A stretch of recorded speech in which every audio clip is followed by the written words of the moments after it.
we don't have much time, so I think we should dig right in. But what I wanted to do was start with OMB 2209, which is that zero trust strategy that the administration set out a few years ago. And many agencies started their implementation in that plan with the identity pillar.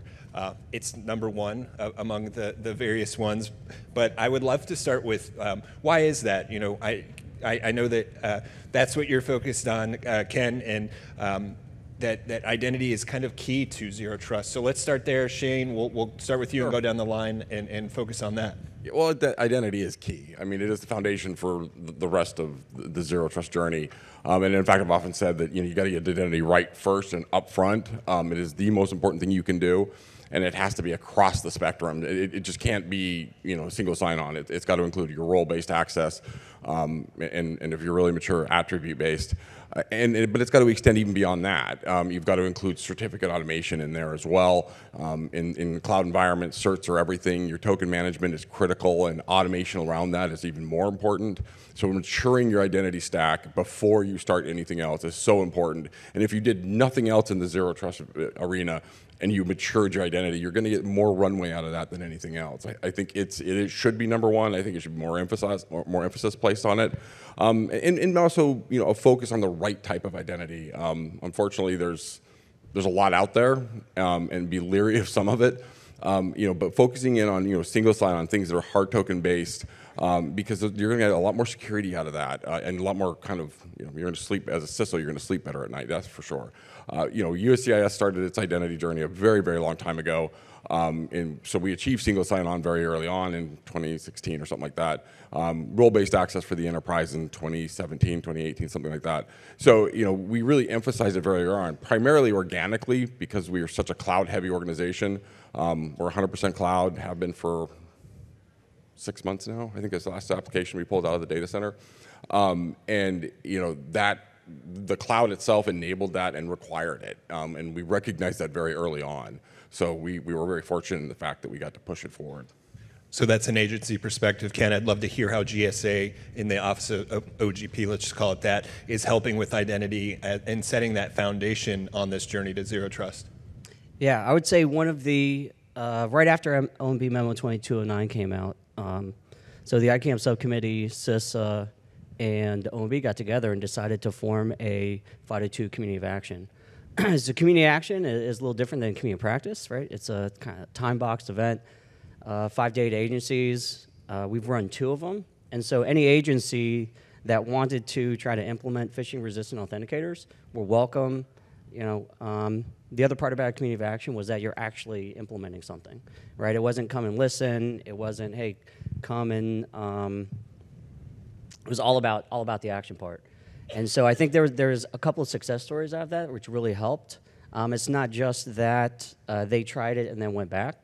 Like there's some that piloted just to get a feeling of what it was like, but also there were agencies that moved it out into their full production. USDA is one. They moved it out, I think 100,000 users across their entire agency. That's awesome. Because really what that means is that a lot of agencies are still in the mentality of hey, we've issued our PIV card, so we're good.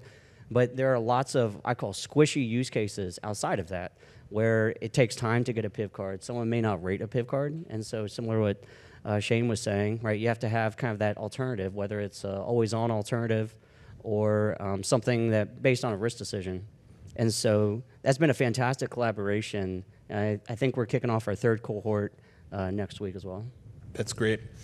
Trevor, similar question, but expanding it a bit. Obviously, identity is that really essential pillar, but so maybe talk to that a bit. But also, it's been 2 years now since the memo came out, and I'd love to hear how things have evolved a bit since then and what some of those next steps are as agencies kind of get the identity foundation in place. Where are they looking to next? Yeah, so I think most agencies started with identity because it's right at the top of the mandate. And MFA and SSO are kind of, they're spread across every single platform. If you implement those first, you get really great coverage. We're seeing kind of movement into network next, a lot of SASE solutions and SASE adjacent ones.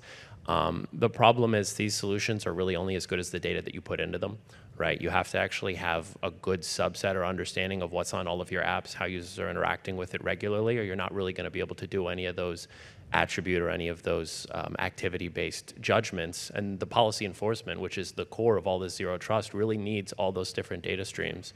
And if we're not looking at each individual subset of data, especially what users are interacting with, we're really not going to be able to have enough to make good judgments in the moment. And then what's the point of doing it, right? So, we're talking about cloud and zero trust, and in the cloud, we're hearing more and more of AI being entered into the conversation. Cloud service providers are really integrating AI into almost everything that they do. So I'm curious, as that happens, how are you thinking about the security of that within your zero trust framework? How is AI lending a hand or changing the way you think about that? Shane? Well, if you're playing keyword bingo today, you had to throw it in there. Off. Well, AI is the latest buzzword. It was zero trust, and now it's AI. So I'm curious. I'd like to come up with an extra if I could, like quantum AI zero trust, and like really do something cool. No, okay, I'll stop. We've been doing AI for a long time.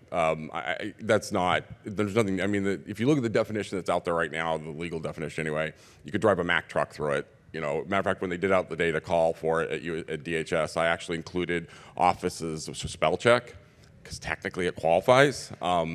They thought I was being obnoxious, and I was. I was driving a point that it is so big and so vast that you can include just about everything that you do. And for us, we started in my SOC especially, we started doing machine learning in, I don't even know, 2014, 2015, something like that, and have leveraged it ever since. It was a necessity for how cloud heavy USCIS is. Tremendous amount of data in a single day. There's no way a single human being or even 100 human beings could go through it. And so machine learning became our friend. That coupled with very advanced automation, and so dealing with machine learning in cloud is actually easy as far as I'm concerned. I mean, I've been doing it for a very long time, not a big deal. I think the real concern is more on the generative side, and we're still trying to figure out the security of that. I've been working with a lot of folks within DHS to write DHS's security policy around that.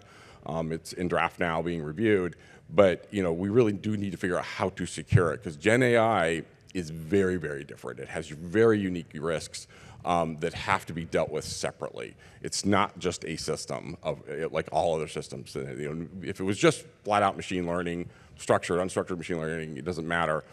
We can deal with that. We know how to secure that. We know how to handle that. Gen AI, though, not so much.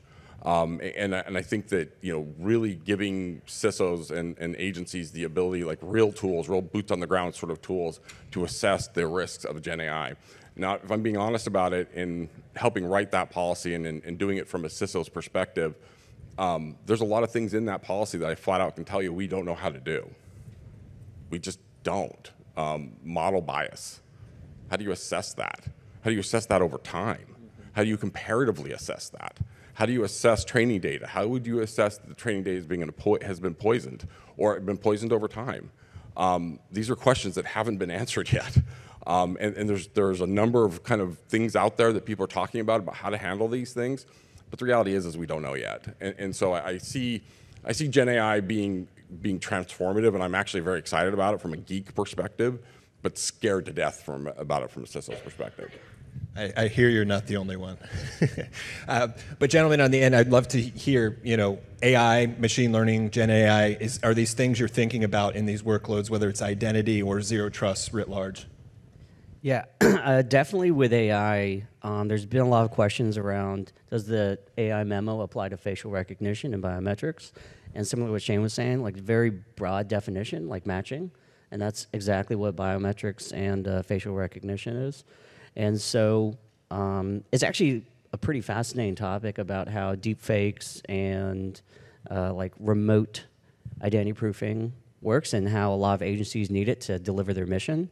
And so it's just going to be interesting to see how the AMMO plays out with facial recognition. Yeah, as far as generative AI, right, which is really the forefront, I'm a huge proponent. I use it almost every day. I don't have a single project that doesn't start or end with a prompt. I've adopted Copilot like exclusively, and it's always so quick to say, you're working on X, here's 5 other documents that are related, let's populate it all together, let's build a brief, let's build a PowerPoint, we can do it so quick. And it's made me prolific in the amount of content I can produce, but it's also made me prolific in the amount of content that I can access, right? For these retrieval-assisted generations that we have right now with Copilot and some of the forefront tools, I can just see the whole world. I can pull it all to me. For adversaries, it's super easy. And even just for well-meaning users, I can take a bunch of data that's protected and labeled and appropriately where it needs to be, and all of a sudden create 5, 10, 15 new documents that aren't where they need to be and are all of a sudden in a different system or in a different place, which don't have the appropriate protections. And when we take the next step to the kind of advanced, we're going to train our own models, we're going to build our own LLMs, tracking the data, and I keep going back to data because it's so critical. The training data set is going to be so important. Making sure that I mean, it's going to happen, and it's going to be a disaster if we have a spillage that ends up in a training data set. Because once that happens, that model has to be destroyed. There's no way to go back to take a step back and retrain it. So having a good grasp of your data, especially as these models and these tools get more and more used, is going to be so important because the first mistake is going to be so painful.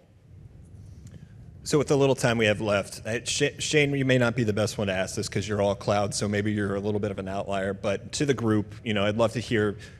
Federal IT environments are massively complex. There's not everything in the cloud, with the exception of USCIS, it sounds. But there's a lot of hybrid environments on-prem, in the cloud, a little bit of a mix. So how are you thinking about zero trust implementation on top of that as you're dealing with this kind of conglomerate of different premises of what you're working with? And maybe, Shane, you can share from your experience with it, even though things have changed. I can talk about our cloud move, and I was been there through most of it, so our move from prem to cloud and what that was like. We started doing zero trust in 2015 before it was cool. We called it cyber hygiene. I know, lame, but it's actually what it is. It's okay. And I can tell you, though, that cloud enabled that. I mean, it really does. It drives it. I know they say they can do zero trust on prem. Okay, sure. Good luck with that. But really, the cloud technologies, the automation, the capabilities, the API integrations, all of that is what makes zero trust possible. So cloud is important. Make that journey, make that leap. Any final thoughts from either of you? Yeah, so we host digital identity risk assessments for whatever agency wants it or needs help understanding where are the different access points and what levels of assurance they should implement. And at least one main trend out of it is that it's much more complex than they originally thought. You think it's like one access point, but then there may be multiple access points within one boundary. And to really get a deeper understanding, you need to look at each one. Trevor, final thought? Final thoughts is don't forget what we're doing it all for. Attackers are looking for data, right? They don't just want a .gov email address. All right. Well, we are out of time, but this has been fantastic. Always a great chat with you guys. Really appreciate it. Let's give them a round of applause.